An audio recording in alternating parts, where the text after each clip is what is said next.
안녕하세요. 계단 타일하는 십선비입니다. 오늘 영상은 평소보다 조금 깁니다. 근데 이건 재밌는 얘기가 아니라 누군가한텐 결정이 될 수 있는 얘기라서요.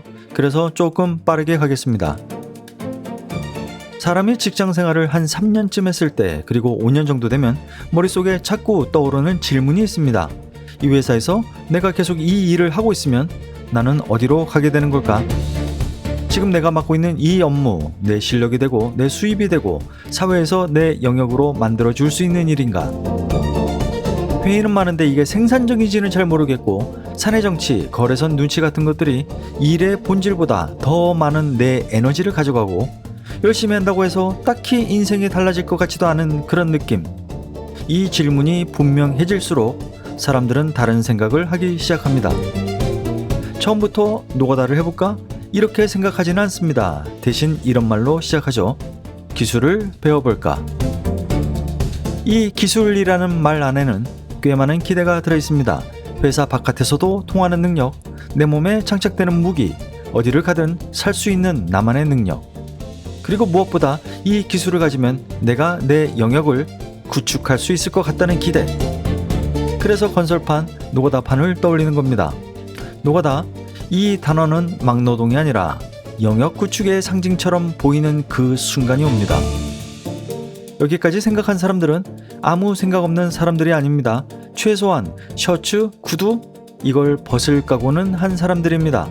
환경이 거칠 거라는 것도 대강은 예상합니다. 그럼에도 불구하고 내가 이 기술만 제대로 배우면 이 생각을 하게 됩니다. 그리고 대부분의 사람들이 이 지점에서 비슷한 환상을 하나씩 가지고 들어옵니다. 노가다판을 떠올릴 때 사람들이 기대하는 그림은 꽤 분명합니다. 쓸데없는 인간관계가 없다. 사내 정치가 없다. 말로 포장된 업무도 없다. 묵묵히 일하고 한 만큼 벌고 실력이 쌓이면 그만큼 대가를 받는다. 특히 조공으로 들어가는 사람들 대부분은 하나의 목표를 보고 버팁니다. 기공이 되겠다. 기술자가 되겠다. 조공 입장에서 보는 기공은 하루를 나가면 30만원, 40만원, 어쩌면 100만원까지도 버는 사람입니다. 그러니까 이 고통스러운 시간을 지나면 나도 저 자리에 설 수 있을 거다, 이렇게 믿고 들어옵니다. 문제는 막상 그 안으로 들어가면 생각했던 그림과 다른 장면들을 계속 마주하게 된다는 겁니다. 먼저 환경 이야기부터 해야겠죠. 현장의 공기는 바깥과 다릅니다. 실내 골조화는 늘 뿌옇고, 지하 주차장에서 지게차가 한번 지나가면 앞에 보이는 공기의 색깔이 바뀝니다. 춥습니다. 일할 때 난로 켜놓고 할 수 있는 구조가 아닙니다. 손이 시려워도 몸이 굳어도 일은 그대로 돌아갑니다. 기술 배우는 과정도 생각보다 낭만적이지 않습니다. 기술은 설명으로 배우는 게 아닙니다. 그 사람 옆에서 그 리듬을 같이 쓰는 겁니다. 경우에 따라서 숙소 생활을 함께 해야 하고 개인 방이 따로 있는 경우는 아주 드뭅니다. 생활 패턴, 성격, 리듬까지 저분한테 맞춰야 되는 시간이 옵니다. 그리고 많은 사람들이 놓치는 부분이 하나 있습니다. 노가다판은 인간관계가 적은 판이 아닙니다. 오히려 다른 형태의 인간관계가 생겨납니다. 한 건물에 여러 공정이 동시에 들어오고 각 공정은 서로가 서로에게 방해물이 될 수밖에 없는 구조입니다. 그래서 현장에서 만나는 사람들은 당신이 회사에서 만나온 사람들과 꽤 다른 성향을 가지고 있는 사람들입니다. 오늘 벌이를 끝내야 하는 사람들이고, 그 목적의식이 분명한 만큼 다른 공정이 자신의 일에 조금이라도 방해가 되면 예민해질 수밖에 없습니다.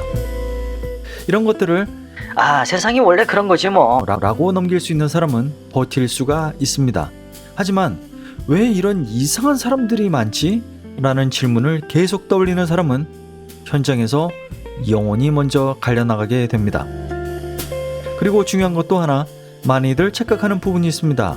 기술이 늘어나면 내 몸이 점점 편해질 거라고 생각합니다.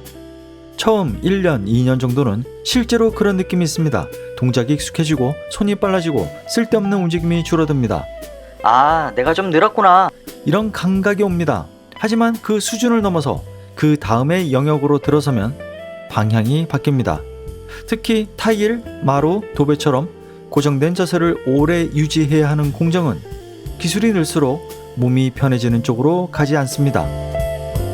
그 다음 단계는요, 얼마나 덜 아프게, 얼마나 오래 버틸 수 있느냐, 이런 게임이 됩니다. 무릎을 굽힌 채로 몇 시간, 허리를 숙인 자세로 몇 시간, 손목과 어깨에 힘을 준 채 같은 동작을 반복하는 시간. 이건 시간이 흐르면서 요령으로 극복되는 부분이 아닙니다. 숙련자는 몸을 아끼는 사람이 아니라 고통을 관리하는 사람이 됩니다. 그리고 잘하는 사람일수록 더 많은 물량을 맡게 되고 더 긴 시간을 같은 자세로 버티게 됩니다. 그래서 이 판에서 성장이란 건 당신이 다니던 회사에서 말하는 성장과는 완전히 다른 방향입니다. 실력이 쌓인다는 감각과 몸이 갈려나간다는 감각이 동시에 움직이기 시작합니다.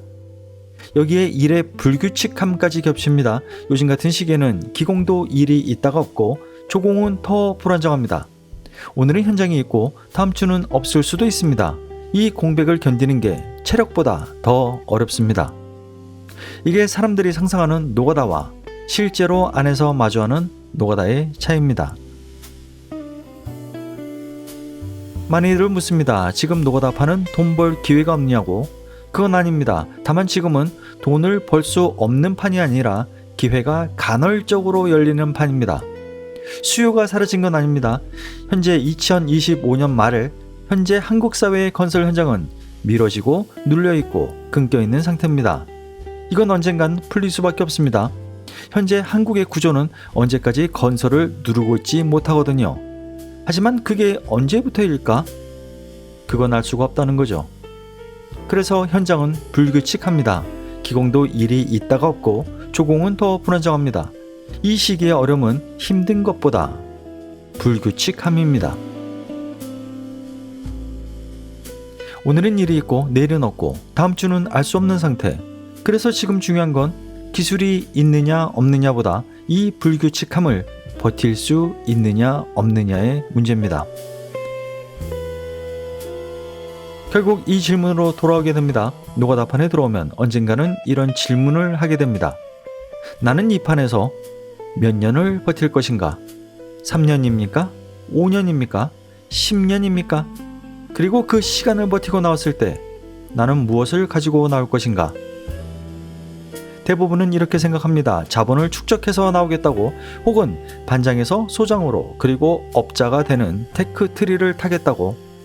예를 들어 기공이 되고 미혼 상태에서 정말 열심히 일하면 5년 안에 2억 3억 정도는 모을 수 있지 않겠냐라는 계산이 섭니다.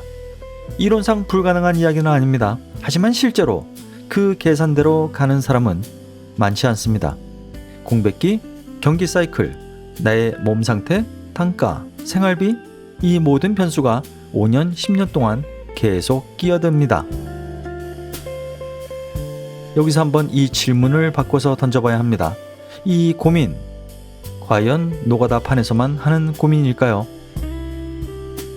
회사에 다녀도 5년차가 되면 묻습니다. 5년, 10년의 회사 생활 이후에 당신한테 지금 무엇이 남았습니까? 어떤 업종이든 시간을 쓰면 똑같이 이 질문 앞에 서게 돼 있습니다. 그래서 이 영상의 질문은 노가다를 할 것인가 말 것인가가 아닙니다. 당신이 지금 쓰고 있는 시간은 당신한테 무엇을 남기게 될 것인가? 바로 그 질문입니다.